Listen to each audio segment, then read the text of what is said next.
ఈ నెల 7వ తారీఖు నుండి 14వ తేదీ వరకు సంగారెడ్డి జిల్లా జైరాబాదులోని కీజర్ 50 క్రికెట్ టోర్నమెంట్ నిర్వహించడం జరుగుతుందని టోర్నీ అధికారి ప్రజాప్రతినిధి రాములు నేత అన్నారు. మంగళవారం జైరాబాదు పట్టణంలోని బాగారెడ్డి స్టేడియంలో టోర్నీ బృందం విలేకరుల సమావేశం నిర్వహించారు. ఈ టోర్నమెంట్లో దేశంలోని వివిధ రాష్ట్రాల క్రికెట్ టీంలో పాల్గొంటారని అన్నారు. ఈ కార్యక్రమంలో టోర్నమెంట్ సభ్యులు మహబూబ్, శ్రీనివాస్, శాస్త్రి, అశోక్, వివిధ గ్రామాల సర్పంచులు తదితరులు పాల్గొన్నారు.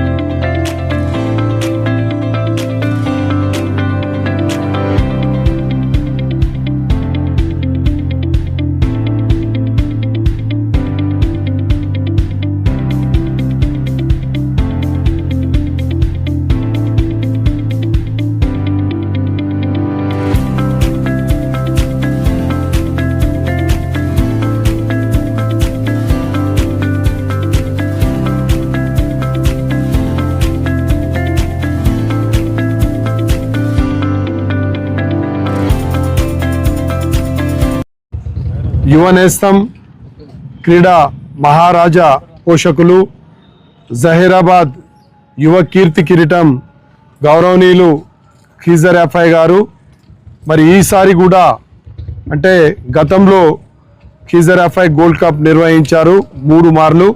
ఈసారి 4వసారి నిర్వహిస్తున్నారు. మరి ఈ యొక్క క్రీడలు ఈ నెల 7వ తారీఖు నుండి ప్రారంభమై 14వ తేదీకి ముగుస్తాయి. మరి ఈ యొక్క క్రీడలలో పాల్గొనడానికి దేశ నలుమూలల నుండి 16 జట్లుగా క్రీడాకారులు విచ్చేస్తున్నారు. మరి ఈ యొక్క క్రీడలలో గెలుపొందిన వారికి మరి విన్నర్ ప్రైజ్గా 7 లక్షల రూపాయలు నగదు బహుమానము ఇవ్వబడుతున్నది. మరి అదేవిధంగా రన్నర్గా ఉన్న వాళ్ళకి 4 లక్షల రూపాయలు నగదు ప్రైజ్ ఇవ్వబడుతుంది. అదేవిధంగా మరి మ్యాన్ ఆఫ్ ది సిరీస్ కింద 10,000 రూపాయలు, మ్యాన్ ఆఫ్ ద మ్యాచ్ 1000 రూపాయలు ఇవ్వడం జరుగుతుంది.